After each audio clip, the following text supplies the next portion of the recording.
시장의 중심 잡아보겠습니다. 오늘은 쌍끌이 형님과 함께 하시죠. 빅데이터 연구소 이상준 소장 나오셨습니다. 안녕하세요. 네, 안녕하세요. 네, 오늘의 키워드부터 열고 이야기 나눠보겠습니다. 오늘장 키포인트는요. 드디어 반등다운 반등입니다. 미국도 그렇고요. 사실 어제까지 우리 시장도 그렇습니다. 투자 포인트 잠시 후에 체크를 해볼 거고요. 간밤 마감된 미증시 어떤 부분에 포커스 맞추고 계세요? 상당히 좀 세게 올랐죠. 정말 강했어요. 그 배경에는 실적, 그냥 보시면 될 것 같고요. 실적 발표하는 기업마다 다 서프라이즈를 내고 있는데 예. 뭐 항공주라든지 이런 쪽은 좀 빠지기도 했는데 어젯밤 뉴욕 증시에서는 단연 실적이 시장을 이끌었다. 그리고 두 가지 중요한 지수가 필라델피아 반도체 지수가 3% 넘게 올랐는데요. 뭐 그 구성하는 종목들 전 종목이 오른 정도가 아니라 제일 들어오른 종목이 2% 가까이 올랐어요. 그러니까 뭐 어마어마하게 올랐다고 보시면 될 것 같고, 제가 요새 강조하는 다우 운송 지수, 지금 인플레이션 문제가 물류 대란에서 비롯된 면이 많기 때문에 다우 운송 지수는 상당히 중요하다고 말씀을 드리고 있는데 어제도 또 올랐습니다. 1.6%가 올랐고요. 종목별로 봤더니 대형 약국 체인이죠. 월그린 부츠 얼라이언스가 7.4% 서프라이즈를 기록하면서, 그리고 BOA가 4.5%, 유나이티드 헬스가 4.1% 올랐는데 이 세 종목이 모두 실적을 발표한 기업들이고 모두 서프라이즈를 기록한 기업들입니다. 캐터필러도 뭐 3% 가까이 올랐고요. 기술주 중에서는 뭐 단연 반도체 주식들이 많이 올랐는데요.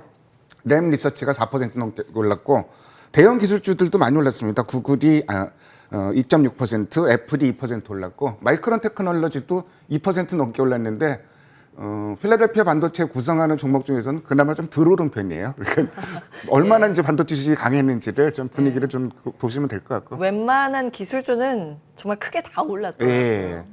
우리나라 반도체 주식도 오늘 좀 올라줬으면 좋겠는데. 삼성전자가 힘을 내줘서 예. 코스피가 3천을 또 회복을 해줬으면 그렇죠. 하는 바람도 있는. 사실은 제가 오늘 그 키워드에서 좀 말씀을 드릴 텐데 3천이라는 지수가 그렇게 먼 지수는 아니거든요. 예. 그리고 달러 인덱스가 지금 93달러대로 내려오는 게 상당히 기분이 좋습니다. 7일 만에 이렇게 내려왔고요. 유가가 1.3% 올라가면서 WTI를 기준으로 81달러대로 올랐는데 중대한 변화가 하나 생기고 있어요. 지금 유가가 급등했던 요인이 멕시코만 생산 차질 때문에 많이 발생을 했던 요인이 상당히 컸거든요. 예. 근데 EIA에서 수요가 늘어날 것이다. 사실 인플레이션이라고 같은 인플레이션은 아니고 수요가 늘어나면서 인플레이션이 따라오는 거는 자연스러운 현상이거든요. 그래서 좀 굉장히 긍정적인 측면을 좀 보고 있고요. 국채 10년 금리는 사흘째 내려오고 있고, 아까 그 원자재 가격 말씀하셨는데 구리 가격이 눈에 딱 들어옵니다. 저희 구리 가격이 톤당 $10,000를 다시 회복을 했어요. 이게 어느 정도 오랜 기간 만에 회복을 했냐면 6월 이후 처음입니다. 6월 달에 지금 그 고점이 $1,600인데요. 저게 구리 가격 사상 최고치인데 지금 제가 빨간 선을 그려놨는데 지금 저항선을 뚫고 있죠. 그래서 추가 상승을 좀 기대해 볼 만하고, 근데 구리 가격이 일반적으로 늘어나는 거는 올라가면 인플레이션 우려감이 높아지는 건 사실인데 일반적으로 공급 문제보다는 구리 가격은 수요 문제에 의해서 많이 발생을 합니다. 그래서 저는 이 신호도 인플레이션 문제보다는 긍정적인 신호로 좀 보고 있고, 더불어서 뭐 우리나라 뭐 풍산이라든지 올라가면 이구 산업이 더 세게 올라가더라고요. 이 종목들은 뭐 기관 외국인들이 지금 현재 사고 있는 종목들은 아닌데 아마 오늘 좀 모멘텀을 받을 거로 좀 기대를 해봅니다. 구리 관련주, 예. 비철금속 관련주 어제도 반응이 있었는데 예, 맞습니다. 추가 상승 가능하다 이렇게 보셨습니다. 이제 구리 가격은 사실 닥터 쿠퍼라고 해서 경기를 가늠하는 가늠자 역할을 가장 하고 민감한 있습니다. 가격이라고 했죠. 그래서 예. 경기의 회복에 대한 시그널로 맞춰서 해석을 해주셨다는 점 특이합니다.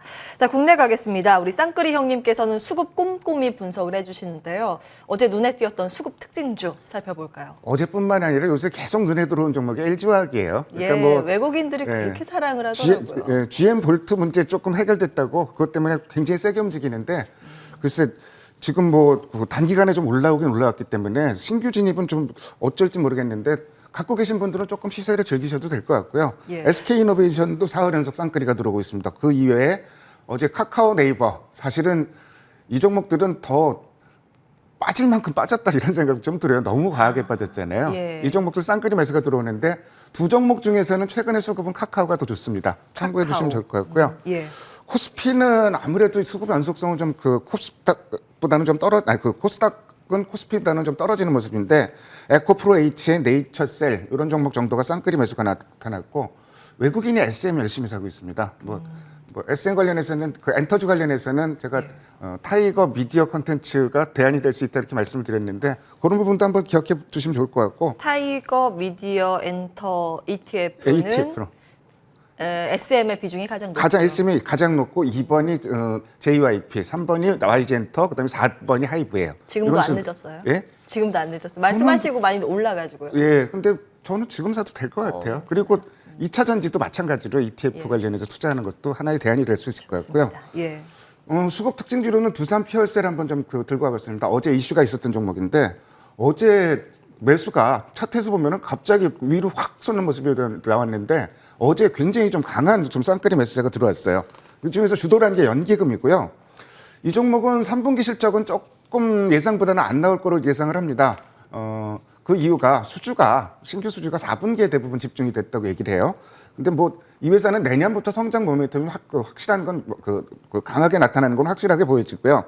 발전용 연료전지 시장은 세계에서 블룸 에너지라는 기업하고 글로벌 그 시장에서 양대 산맥을 형성하고 있다. 특히 이 회사는 국산화율이 90%가 넘어간다고 합니다. 그러니까 그 얘기는 딴 데서 넘보지 못하는 기술력을 갖고 있다는 얘기죠. 그러니까 진입 장벽이 높아졌다. 그리고 원가 절감으로 뭐 흑자 기조는 계속 유지할 것 같고요. 두 가지 모멘텀이 추가로 발생하고 있는데 중국 쪽에 시범 수출을 하기 시작했다. 이게 이제 첫 번째 뉴스고요. 어제 뉴스 나오는 거는 현대차, 기아차와 함께 수소 연료전지 발전 시스템, 그러니까 태양광이나 풍력 갖고는 조금 부족하기 때문에 이쪽에 본격적으로 대체가 가능한가 테스트를 하는데 두산 퓨얼셀이 같이 참여를 합니다. 뭐 당연히 참여할 게 두산 퓨얼셀 정도밖에 없겠죠. 뭐 이런 뉴스가 어제 나왔다는 거 참고해 보시면 될 것 같습니다. LG 에너지솔루션과 GM이 리콜 합의를 보면서 이제 2차 전지 관련주의 이제 버팀목 역할을 하고 있는데 ETF 투자는 여전히 괜찮다 말씀 주셨고 신재생 에너지 쪽에서 수소 요즘 반응이 있었는데요. 그 안에서 두산 퓨얼셀 수급 대장주로 꼽아주셨습니다. 국내 이야기하겠습니다. 정말 반등다운 반등. 우리 시장을 말씀하시는 건가요? 예, 지난번에 7월달에 한번 뭐 1%, 2% 가까이 한번 코스피가 올랐을 때 제가 조정 끝나지 않았다 이렇게 말씀을 드렸었는데 연속성을 확인이 돼야 되는데 코스피가 10월 들어서 이틀 연속 올라간 게 이번이 처음이에요. 정말 오늘 9월 중순 이후로 코스피가 이틀 이상 올라간 적이 없었어요. 이번이 처음입니다. 특히나 어제 만기일에 올라왔다는 건 굉장히 기분 좋은 신호인 것 같고 자, 우리 시장이 단기간에 굉장히 좀 많이 빠졌는데 다른 시장보다 10월 달에 너무 많이 빠졌죠. 근데 이제 큰 틀에서는 이런 맥락으로 이해됩니다. 최근 1년간 코스피가 다른 어떤 지수보다도 많이 올라 있는 상태예요. 그래서 단기간에 한 달 동안에는 상대적으로 조정이 컸는데 이제는 거의 동일해졌기 때문에 한국만 유독 빠질 요인은 없다. 이렇게 좀 보시면 될 것 같고 특히 이제 뭐 인플레이션 관련해서 최근에 그 물류 대란 문제를 해결하기 위해서 뭐 항만을 24시간 가동한다든지 이런 뭐 극단의 조치, 특단의 조치들이 나오고 있기 때문에 펀더멘탈 흐름도 나쁘지 않은 것 같고 다만 외국인이 좀 주식을 사주기 위해서는 환율이 변해야 되는데 환율이 그나마 이틀 연속 급락을 하고 있습니다. 이 부분도 긍정적이고요. 달러 인덱스도 93달러대로 내려왔던 거는 일단 긍정적으로 볼 수가 있을 것 같고 그리고 우리 시장 그 외국인 빼면은 국내 수급은 나쁘질 않아요. 특히 신영장과 아주 급감을 했는데 주식형 펀드로는 돈이 열흘째 들어오고 있습니다. 근데 그래서 그 주식형 펀드 추세를 보면은 밋밋하게 움직이다 위로 방향을 트는 모습이 나왔어요. 이 얘기는 예전에는 다 내 돈 갖고 직접 투자했었는데 장 빠지니까 펀드에다 돈 한번 맡겨보자 이런 그 흐름이 나타나고 있다는 거.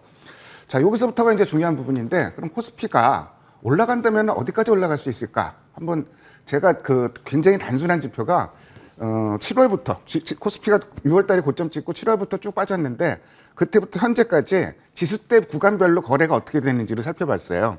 그랬더니 3,100포인트까지는 거래 매물이 거의 없어요. 이게 왜 그러냐면은 쭉 올라갈 수 있다는 3,100 깨지고 나서 곧자로 2,900까지 그냥 확 밀려버렸거든요. 이 얘기는 조금만 힘을 가해도 3,100포인트까지는 상승도 가능하다는 얘기. 아까 그래서 제가 3,000포인트가 좀 멀지 않다. 3,000포인트 정도는 글쎄요, 뭐 심리적 저항선이라고 볼 수도 있겠지만 지지선 역할을 전혀 못했잖아요. 뭐 한 번 힘도 못 쓰고 깨져버렸는데.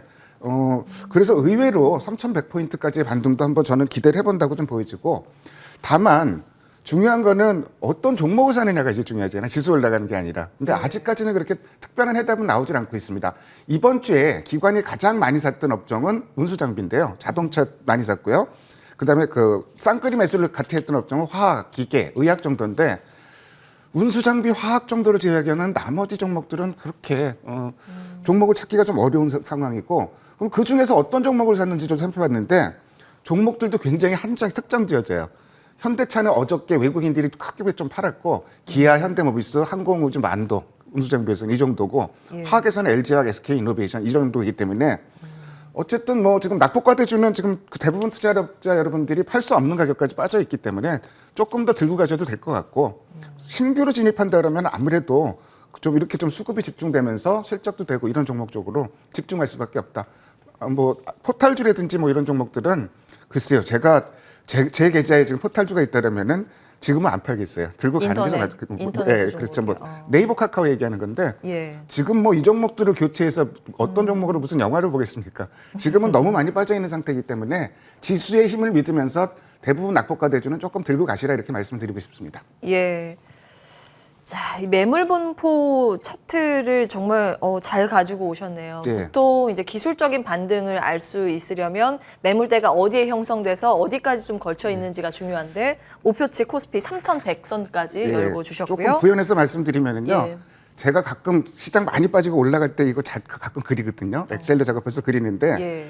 이게 굉장히 단순해요. 근데 단순한데도 굉장히 또 잘 맞아요. 왜냐하면은 그 지수대에서 거래가 없었다면 올라갈 때는 매물 저항이 적다는 얘기거든요. 그렇죠. 그래서 그런 부분 참고해서 보시면 좀 도움이 되실 것 같습니다. 네, 지수까지 알려주셨고 업종별로 정리를 하면 낙폭 과대주는 지금 팔 때가 아니고 지속 보유 의견 주셨고 만약에 신규로 접근을 한다면 엔터 그리고 2차 전지 ETF 접근 유효하다 말씀 주셨습니다. 빅데이터 연구소 이상준 소장 함께했습니다. 고맙습니다. 네, 감사합니다.